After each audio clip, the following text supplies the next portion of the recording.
Em primeira discussão, encerrada a primeira discussão.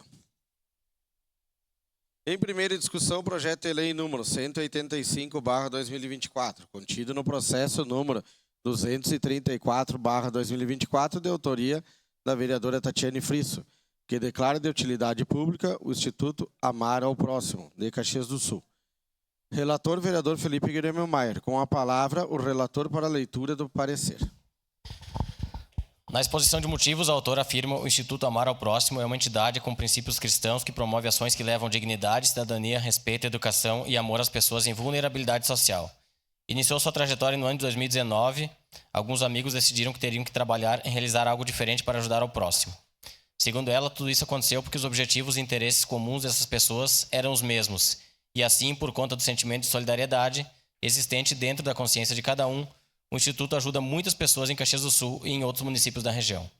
Afirma ainda que desde sua fundação a entidade trabalha incansavelmente na busca de realização de projetos que proporcionem uma vida melhor para as pessoas ao seu redor, principalmente aquelas em situação de vulnerabilidade.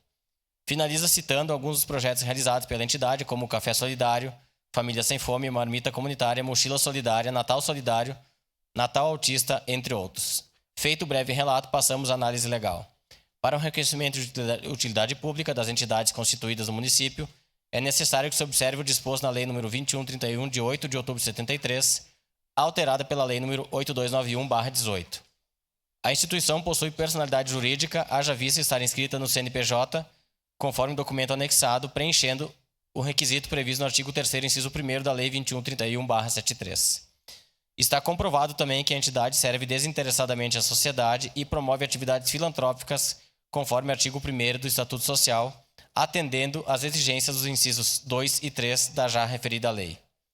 Quanto aos cargos da diretoria, são exercidos gratuitamente, conforme teor do que dispõe o artigo 34 do seu Estatuto Social, sujeitando-se à determinação do artigo 3º, inciso 4º da lei.